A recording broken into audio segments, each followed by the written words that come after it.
Magazine. Right right.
संसार के अनेक देशों में बाइबल गैर कानूनी है, पर अब ये इतना बुरा नहीं है। किंतु संपूर्ण इतिहास में और आज भी ऐसे स्थान हैं जहां बाइबल स्मगल करने के लिए आप पर जुर्माना लगाया जा सकता है या आपको गिरफ्तार करके जेल में डाला जा सकता है। तो इस छोटी सी पुस्तक पर समस्या क्या है? सरकारों ने इसे खतरा मानकर अवैधानिक किया है। किसी भी पुस्तक की बाइबल से अधिक घृणा नहीं की गई है, परंतु किसी भी पुस्तक को बाइबल से अधिक प्रेम भी नहीं किया गया है। लोग इसे अवैधानिक रूप से लाते हैं, वे इसे कंठस्थ करते हैं, अध्ययन करते हैं और गीत लिखते हैं। वे शुल्क और दंड आज्ञाओं का जोखिम उठाते हैं और जेल में भी जाते हैं।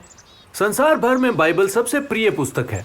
इसमें भी कोई संदेह नहीं है कि ये अब तक की लिखी गई सबसे प्रसिद्ध पुस्तक है। द न्यूयॉर्कर पत्रिका ने अनुमान लगाया है कि एक वर्ष में बाइबल की 4.4 करोड़ से भी अधिक प्रतियों को बेचा जाता है। यह प्रतिवर्ष लगातार सबसे अधिक बिकने वाली पुस्तक है। सबसे अधिक बिकने वाली पुस्तकों में सम्मिलित है द हंगर गेम्स ट्रायोलॉजी लगभग 50 million, the lion, the witch and the wardrobe लगभग 85 million, the lord of the rings 150 million. किंतु बाइबल की 4 अरब से भी अधिक प्रतियां बांटी जा चुकी हैं। ये अब तक की दी गई पुस्तकों में सबसे प्रसिद्ध है। कई प्रसिद्ध पुस्तकों का अनुवाद कई भाषाओं में किया गया है, जैसे कि द हॉबिट का लगभग 40 भाषाओं में, हैरी पॉटर का 67 और शेक्सपियर का 80 से भी अधिक भाषाओं में अनुवाद किया गया है। मूल रूप से बाइबल लिखी गई हिब्रू, ग्रीक और अरमी में, और तब से 2400 से भी अधिक भाषाओं में अनुवादित की गई। और अब भी बाइबल अन्य 1500 भाषाओं में अनुवादित की जा रही है। कोई भी पुस्तक इतनी प्रिय, इतनी सामर्थी और इतनी प्रसिद्ध नहीं है।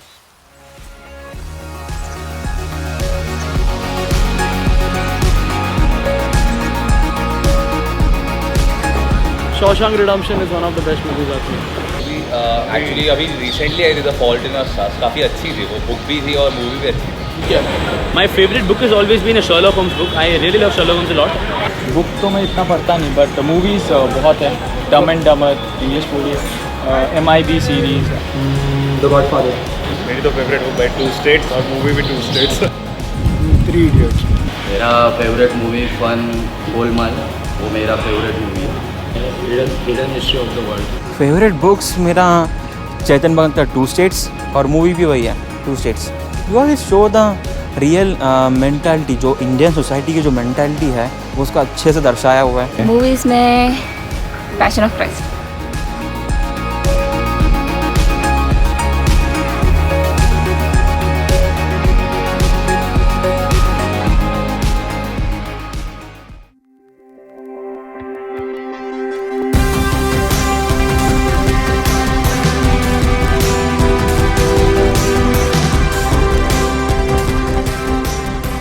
जब हम ध्यान देते हैं कि बाइबल कितनी विवादास्पद और प्रसिद्ध है, तो ये सरल सा प्रश्न पूछना बिल्कुल उचित है। ये क्या है? बाइबल एक पुस्तक है। अधिक सटीक तौर पर यह पुस्तकों का एक संकलन है। बाइबल शब्द लतीनी भाषा के शब्द बिबिलिया से आता है, जिसका अर्थ है पुस्तकें या पुस्तकों का एक पुस्तकालय। ये लगभग 40 भिन्न भिन्न लेखकों के द्वारा 1500 वर्षों के समय के दौरान लिखी गई। ये लेखक भिन्न भिन्न पृष्ठभूमियों में से थे। उनमें से कुछ राजा, मछुआरे, चिकित्सक, कवि और गडरिये थे। इसे 2 मुख्य भागों में विभाजित किया गया। पुराना नियम और नया नियम। इन दोनों में से पुराना नियम बड़ा भाग है और ये यीशु के जीवन से पहले लिखा गया था। नया नियम को बाद में लिखा गया। बाइबल कहानियों, गीतों और संसार को बदलने वाली घटनाओं से भरपूर है। प्रेम, प्रतिशोध, युद्ध और शांति, यौनाचार, धोखा और बलिदान के विषय में कहानियां। इसमें नायक, खलनायक और दुखी युवतियां हैं। आप लोगों को पानी पर चलता हुआ, फरिश्तों, शैतानों और लोगों को मृत्यु से पुनः जीवित होते हुए पाएंगे। बाइबल एक महान पुस्तक है। सच कहें तो एक पुस्तक से बढ़कर है। ये चमत्कारी है। दूसरा तीमुथियुस 3:16 ये कहता है, संपूर्ण बाइबल परमेश्वर के श्वास से रचा गया है, अथवा ये परमेश्वर की प्रेरणा के द्वारा लिखा गया है। ये परमेश्वर की पुस्तक है और परमेश्वर ने इसे लिखा है। रुको, क्या तुमने ऐसा नहीं कहा कि ये भिन्न भिन्न लोगों के द्वारा लिखा गया है? तो ये लोगों और परमेश्वर के द्वारा कैसे लिखा जा सकता है? ये 100% लोगों और 100% परमेश्वर के द्वारा ही लिखा गया है।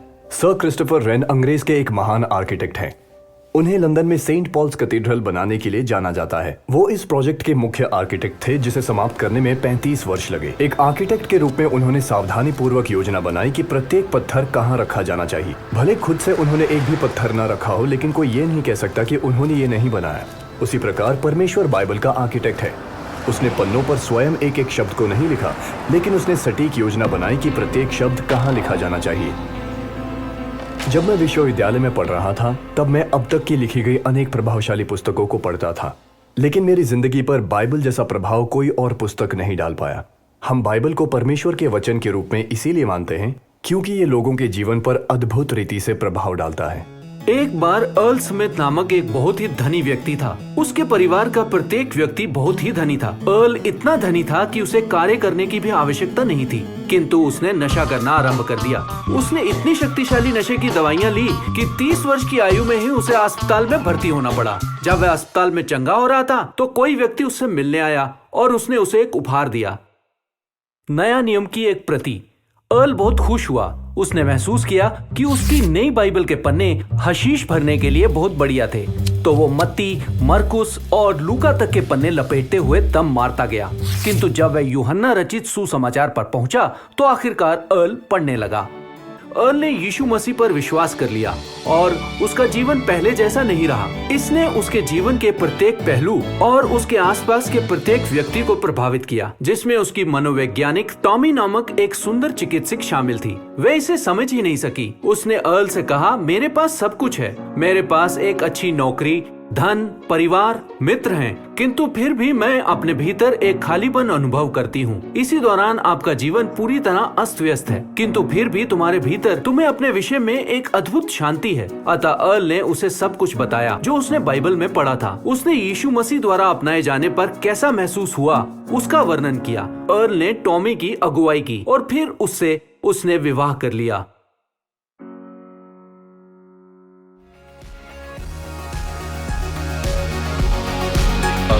बाइबल को यूज़ करके जब प्रार्थना करते हैं तो ही हमें जीसस के बारे में मालूम पड़ेगा और उनका हमारे जीवन में क्या इम्पोर्टेंस है वो पता चलेगा हमें। उसकी वजह से हम लोग को मालूम पड़ता है कि भगवान ने हम लोग के लिए क्या किया है। और मुझे लगता है हमने तो भगवान को देखा नहीं है, कभी सुना नहीं है भगवान क्या बोलना चाहते हैं। तो मुझे लगता है बाइबल की तो बाइबल भगवान बात करता है, तो हमको भगवान के साथ कम्युनिकेशन करने के लिए बाइबल एक अच्छा मीडिया है। बाइबल, गीता, कुरान, ये सब धार्मिक ग्रंथ है। सब सारे ग्रंथ हमें एक इंसान को दूसरे इंसान से प्रेम करना, सही से जीवन व्यतीत करना धरती पे, और एक बिना भेदभाव के रहने के लिए सिखाता है।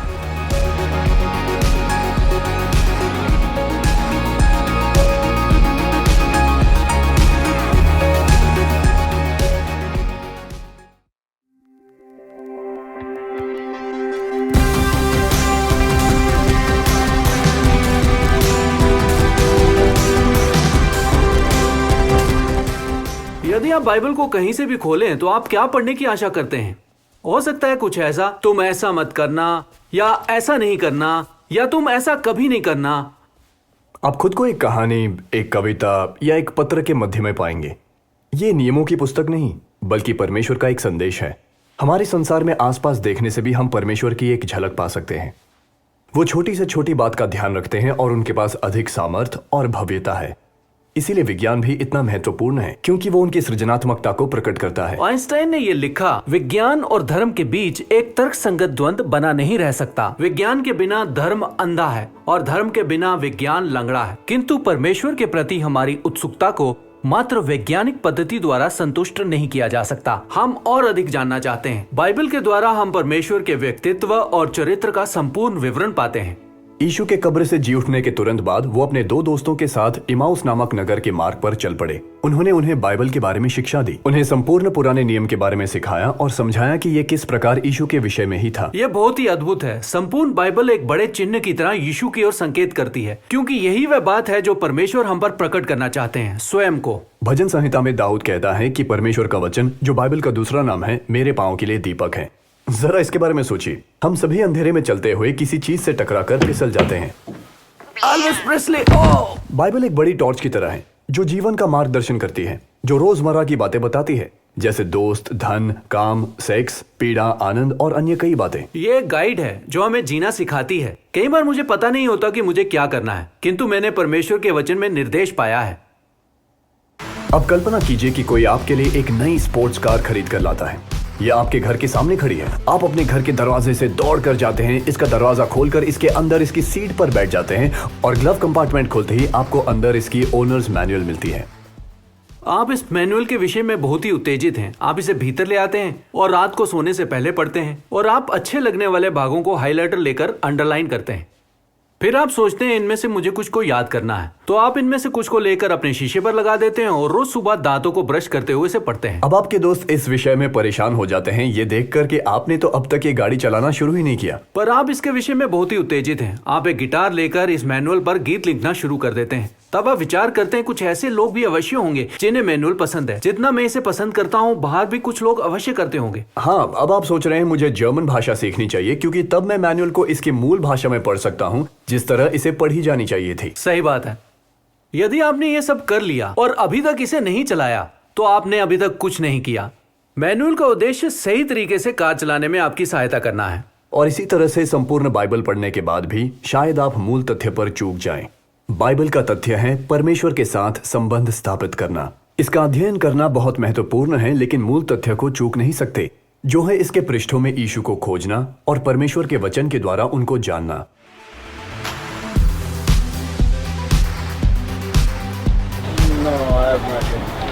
बाइबल एक तो हमें बताता है प्रार्थना कैसे करने का, तो और फिर जब हम लोग को जीसस से कनेक्ट करने का, लाइक बात करने का अच्छे से, तो उसके लिए भी हेल्प करता है। अभी पढ़ने से हमें एक दूसरा तरफ का एक फीलिंग्स आता है जब बाइबल पढ़ते हैं। हाँ, मैंने पहले रीड किया हुआ थोड़ा सा बाइबल, अच्छा लगा बिकॉज ये एकदम बिल्कुल अलग ही था, मेरे न्यू एक्सपीरियंस था। पता नहीं, क्योंकि जब से मैं छोटे से प्रभु यीशु में हूँ तो ऐसा कुछ महसूस नहीं हुआ।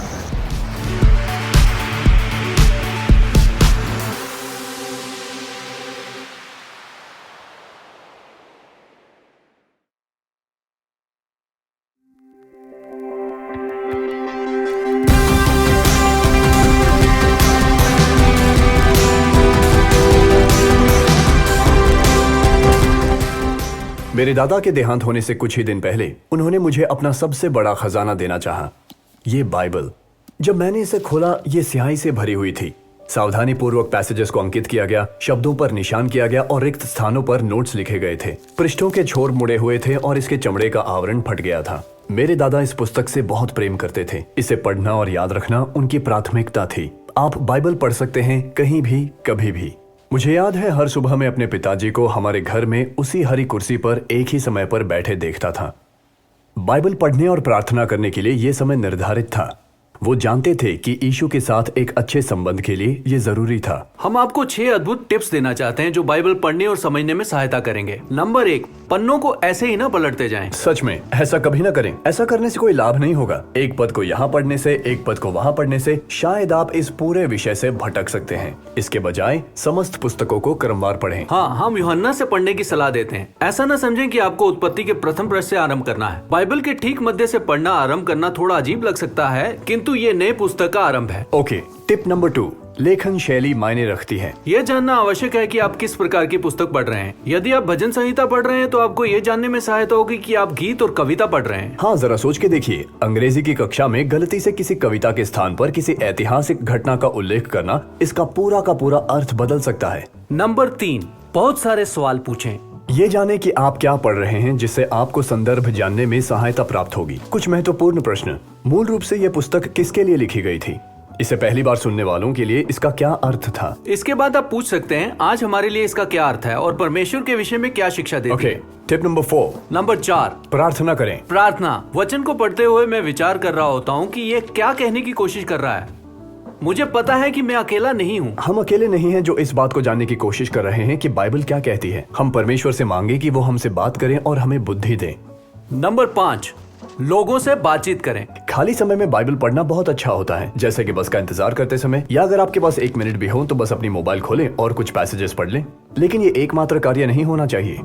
मेरे ऐसे कई विश्वासी दोस्त हैं जो मुझसे भी अधिक समय से बाइबल पढ़ रहे हैं, तो मेरे सामने जब भी कोई प्रश्न उठता है तो बस मैं उन्हें फोन करता हूँ। यदि आपके पास भी प्रश्न हो, अपने मित्र या कलीसिया के किसी अगुवे से पूछें। ओके, टिप नंबर 6, नंबर 6, ये बड़ी बात है, इसे व्यवहार में लाएं। संत याकूब ने ये लिखा, क्योंकि यदि कोई परमेश्वर की शिक्षा को सुनता तो है और उस पर चलता नहीं है, तो वो उस पुरुष के समान है जो अपने भौतिक मुख को दर्पण में देखता भर है। याकूब ये कहने की कोशिश कर रहे हैं, मूर्ख मत बनो, ये मत भूलो कि तुम कैसे दिखते हो और वही करो जो बाइबल कहती है। यही तो टिप्स हैं। मुझे याद है एक सुबह जब मैं 9वीं कक्षा में था, मैं अपने कमरे में फर्श पर बैठा बाइबल पढ़ रहा था। मैंने यिर्मयाह की पुस्तक को आरंभ किया ही था और मुझे प्रथम अध्याय के शब्दों ने बहुत प्रभावित किया। उसमें ये लिखा था, तुम्हारी माता के गर्भ में तुम्हारी रचना से पूर्व ही मैं तुम्हें जानता था, तुम्हारे जन्म से पूर्व ही मैंने तुम्हें अलग कर लिया और राष्ट्रों राष्ट्रों के लिए अपना नबी होने के लिए नियुक्त कर लिया था। हे सर्वशक्तिमान प्रभु, मैंने कहा, मैं आपके लिए नहीं बोल सकता हूँ, मैं तो बहुत छोटा हूँ। प्रभु ने उत्तर दिया, मत कहो कि मैं बहुत छोटा हूँ, क्योंकि जहाँ कहीं मैं तुम्हें भेजूं और जो करने के लिए कहूँ वो तुम्हारे लिए अनिवार्य है। और लोगों से भयभीत ना हो, क्योंकि मैं तुम्हारे साथ रहूंगा और तुम्हारी रक्षा करूंगा। उस समय ऐसा लगा कि परमेश्वर मुझसे बातें कर रहे हैं, या ऐसा कि शब्द पृष्ठों से उछल कर आ गए हों। ये जानकर कि परमेश्वर ने यिर्मयाह को इतनी कम उम्र में चुना, मैंने जाना कि परमेश्वर उन युवकों को चुनता है जो दृढ़ निश्चयी नहीं होते हैं, ठीक मेरी तरह। परमेश्वर मेरे जन्म से पूर्व ही मुझे जानते थे। इस बात से मुझे शांति और उद्देश्य प्राप्त हुई और मेरे हृदय की गहराई में मैं जानता था कि चाहे कुछ भी हो जाए, परमेश्वर मेरे साथ हैं और वो कठिन समय में मेरी सुरक्षा करेंगे और मेरा मार्गदर्शन करेंगे। इस एक क्षण ने मेरे पूरे जीवन को बदल दिया और मैं समय समय पर बार बार उस वचन को पढ़ता हूँ और याद करता हूँ। कई बार मेरी पत्नी काम पर जाने के लिए मुझसे पहले उठ जाती है, किंतु वह मेरे लिए मेज पर एक नोट छोड़ जाती है। मुझे बहुत अच्छा लगता है जब मैं उसकी लिखाई में अपना नाम देखता हूँ। मुझे अपनी पत्नी के नोट्स अच्छे लगते हैं। जब मैं बाइबल पढ़ता हूँ, मुझे ऐसा लगता है कि मेरे लिए परमेश्वर की लिखाई में पत्र लिखा गया है, किंतु ये मात्र मेरे लिए ही नहीं है, ये तो हम सभी के लिए है।